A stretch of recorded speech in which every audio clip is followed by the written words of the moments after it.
Hey guys, it's Goosebumps Completionist, and today I'm bringing you another book review from Series 2000, and it's book number 6, I Am Your Evil Twin. This is one of the books that I read a few months ago when I got busy with a lot of stuff going on in late November to basically all throughout January. I was just really swamped with a lot, and I never got around to reviewing this, so I'm making a review for you guys so we can have it out there. So I'm still playing catch up with quite a few books, and then once I get caught up, I'll get into my big reading pile I have stockpiled. But off the bat, I have to say, this book right here is amazing.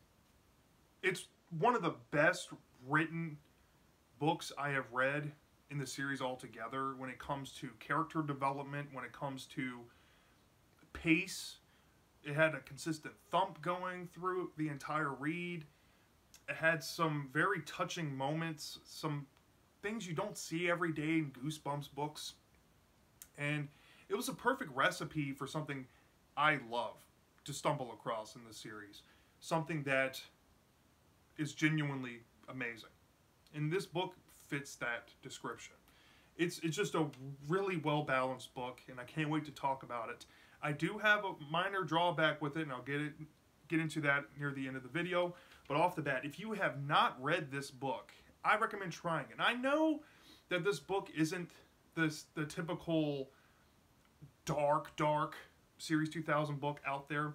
It does have its dark elements, and it does have its depressing notes that other Series 2000 books have. And it is kind of playing on ideas formerly done in books like Stay Out of the Basement from the original 62. I would actually lump this into one of the Stay Out of the Basement clone type of books. I've reviewed a couple in the past, like Lizard of Oz and It's Alive, It's Alive. And I really loved It's Alive, It's Alive. I really enjoyed Stay Out of the Basement. And Lizard of Oz was kind of hit or miss. But after reading this, I have to say, the Stay Out of the Basement formula genuinely works. And I think it's the one formula that Stein is able to utilize, but also add different things to it each and every book. So this book, I think, is there's one other book I've heard that's like Stay Out of the Basement, and that's Frankenstein's Dog. And I've heard people kind of say that that book's like a mixture of the Beware the Snowman and Stay Out of the Basement formula.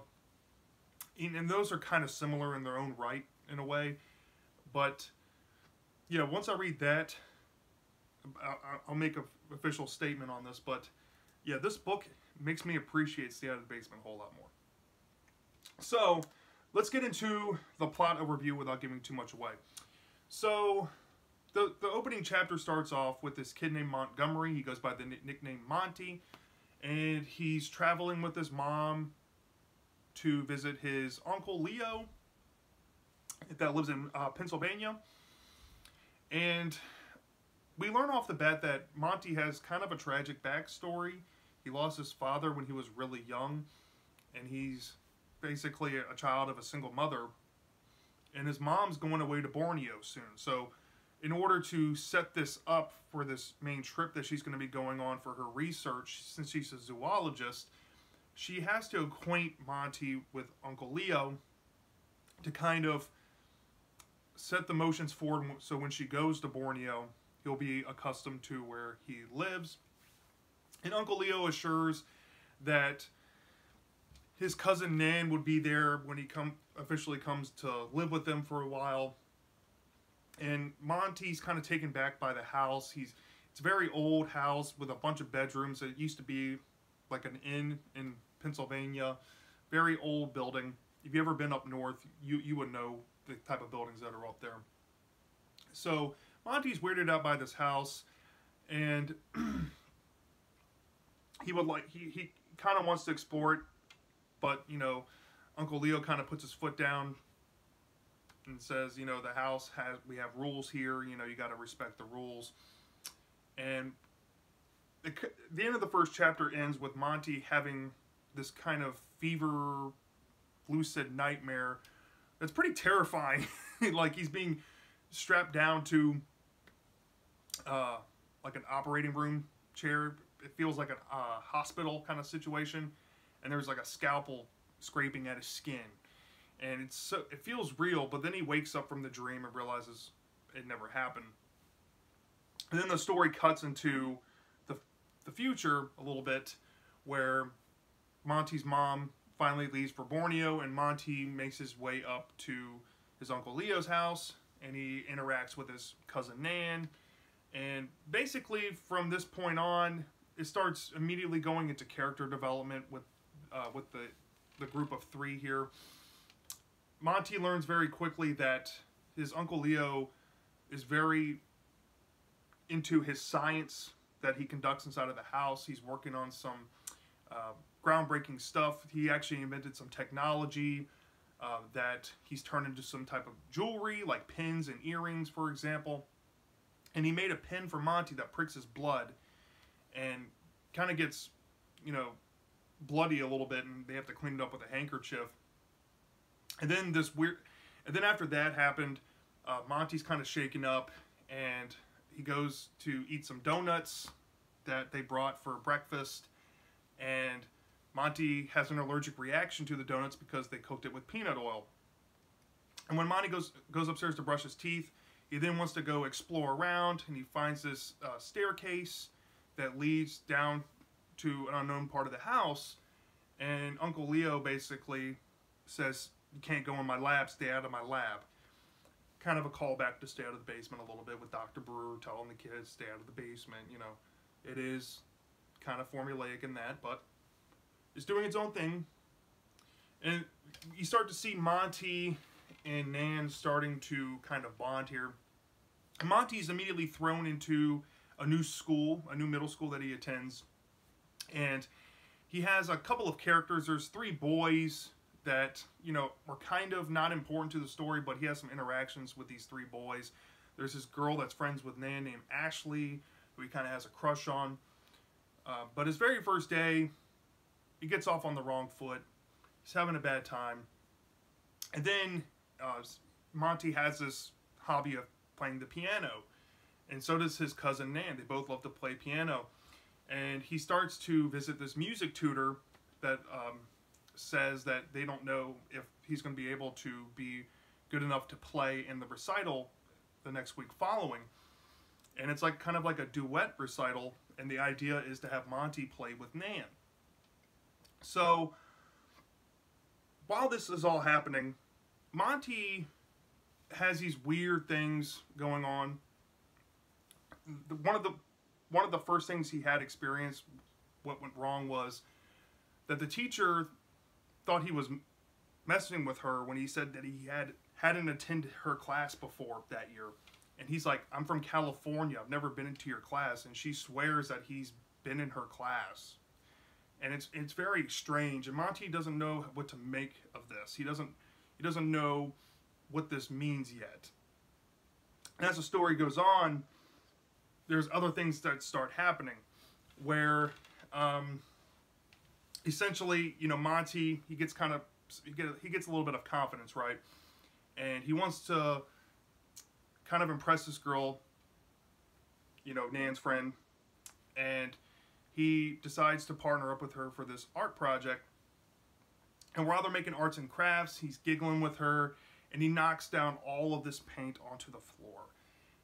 And to these other boys that I mentioned beforehand, he accidentally knocks yellow paint on their volcano, and it causes this huge scene. Everybody's staring and, you know, murmuring about Monty, and Monty's really embarrassed, and this really upsets the girl, and she blames him for all this negative attention, because now they both have to stay after school and clean the art room. And so they finish their projects, and Monty, you know, comes back after his last class to the art room to clean, and he finds the girl there basically crying. And he looks around the room, and the room has been destroyed. Everybody's projects have been smashed. There's paint all over the walls. And Monty's like, "What happened in here?" And she's like, "Don't mess around with me. You were the one in here. I saw you. You're the one smashing the projects. You're the one spreading the paint everywhere." And Monty's confused. He's like, "What's going on?" First, this teacher thinks that I've been in her class before, And now this girl thinks that I was the one to destroy this art room. And when the art teacher comes in and says, what happened here? The girl basically rats on him, and he has to clean it by himself. And while he's cleaning, he stares out this window, and he notices his reflection, and he starts making some faces.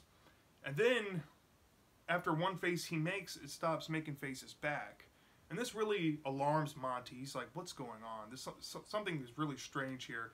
And he gets, scolded by the teacher to finish. And he tries to finish as best as he can, and he goes home, heads home, but not before he gets his butt kicked by the bullies, or I guess the kids that he made upset earlier in the story. So he gets kind of beat up. He comes home. He doesn't feel like interacting with anyone. He just wants to go upstairs and hide. But he also is trying to figure out this question about who is this look-alike that's getting him in all this trouble. So after a few things happen, he goes back to school, and a third situation happens where he's, in his homeroom class one morning, and he looks out the window, and he sees his double there spying on him, just looking at him. So he has this outburst where he breaks out of the window and tries to chase him down, and the entire class is on looking as, out of the open window as he's running up this hill trying to find this clone-looking person that looks identical to him. And he comes back through the front of the school, comes back to his class, and everybody's like, what happened? And Nan overheard about this, and he expresses to Nan that he's telling the truth, that there's some type of clone out there that looks just like him. He has like an identical twin, and he wants to get to the bottom of this. So he goes home, and he confronts his Uncle Leo about it, and his Uncle Leo reveals a bombshell. He does have a twin. But plot twist, it's not what he thinks.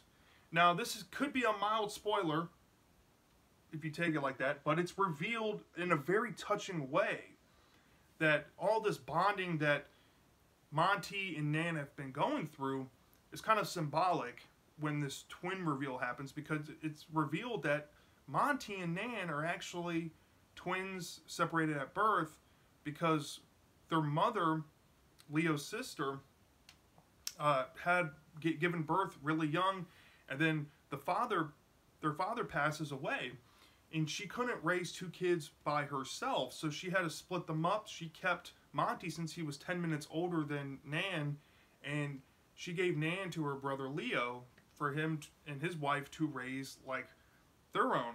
And of course, Leo's wife has also tragically passed away too. So Nan and Monty have a lot in common there. And once he learns the truth, he doesn't know what to make of it. And Leo expresses that he's going to tell Nan. And then Leo tells Nan, and when she gets home, and they both have this really touching moment where they bond. And they realize all these things that happened in their childhood. Like, hey, we should have looked out for these signs earlier. Like, we both stole a piece of this train set at this kid's birthday party when we were 7. We both had the same birthday. Why we have never thought of this before is perplexing. And it's very touching in this part of the story. It actually almost made me tear up a little bit because it was very emotional. Very well done part of the book right there. So after this, Nan starts to realize that Monty seems very genuine and must be telling the truth about these clones. And Monty's like, well, what if we have a triplet or something? Well, let's just say Monty eventually, it comes down to the piano recital, and Monty couldn't make it. Monty had something going on, I don't want to spoil it, but he makes it to the piano recital and overlooks and sees that Nan was playing piano with this clone. And he races home, and he's like, I need answers. Nan, he chases the clone home. Nan and everybody's on looking as he, the clone pushes a piano towards them, and they both ditch the school.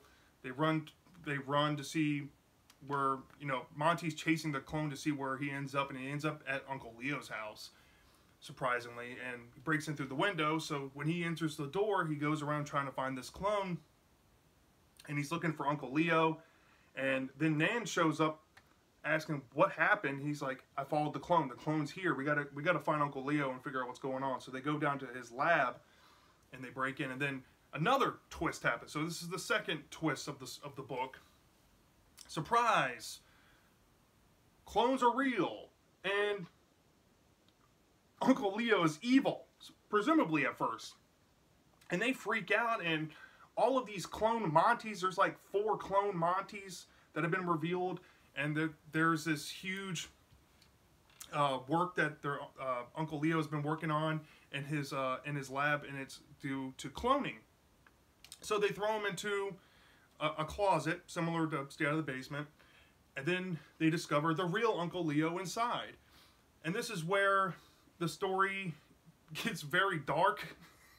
So these clones break in and abduct Monty. Now, there's a cool mechanism how they identify the clones in the story. On their thumbs, they have a blue dot. And Monty, since he's the original, he doesn't have a dot. But these clones are smart enough to tattoo a blue dot on his thumb, making him pretty much indistinguishable from the clones, other than one little aspect, which happens to be pain reception. And that's revealed when they do this little initiation, and they put his hand over an open flame, and it burns and singes his hand, and he's in pain. And the other clones reveal that they don't feel pain. They're superior versions to Monty, and their whole goal of existence is to replace him. But the problem is that there's 4 of them, and they're all competing to take over Monty's life. Now that Monty has this tattoo on his thumb, it's going to be really hard for him to convince the others that he's the real Monty. Well, while this is going on, Nan finds a way to escape, and she runs away. And everybody's just waiting around, seeing what's going to happen. And then later on, Nan brings back some random guys, presumably, and asks Uncle Leo, because that's the first person you need to, take down, is who is the real clone Uncle Leo. And it's revealed that the clone Uncle Leo doesn't know these guys, but the real Uncle Leo would, because they were college roommates. So the clone Uncle Leo gets busted. Now it's time to figure out who the real Monty is. Well, Monty has the tattoo, and they can't figure out who's the real Monty. And one of these Monties, there's 5 now if you include the original, blurts out something that only him and Nan would know, because they share this moment together. And the real Monty is like, wait. He must have overheard that. That was between us. And Nan takes the presumed clone to be the real Monty, and the original Monty is sent with the other 4 and the clone Uncle Leo with these guys, and they're basically going to smuggle them to South America, far away from Pennsylvania. And Monty realizes that it's a do or die, now or never moment when he's put into this cargo truck thing, about to get onto the river and skedaddle off and find a way to South America. He convinces the Monties inside to start a ruckus, and they help him escape by getting the attention of the truck drivers. And the real Monty escapes back to Uncle Leo's house. And then in the very last chapter, this is where the story gets very unique. This is where the book changes perspectives here. So we're no longer looking at the story through Monty's eyes, the original Monty, the real Monty's eyes. We're now looking at the story through Nan's eyes in the final chapter. So Nan hears the doorbell ring, and the clone Monty goes to answer the door. And let's just say there's a skirmish that happens. And like I brought up before, the real Monty can feel pain, right? And you would think that would be the test, but that's not the test they use to try to figure out who the real Monty could be.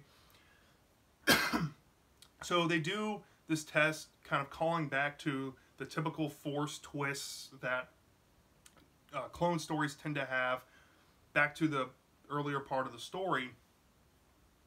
And they get a result out of that, and that result ends up with Nan deciding who the real Monty is. And of course the other Monty's like, no, he's the real clone, you gotta believe me. And then the final twist happens, which I'm not going to spoil, and it kind of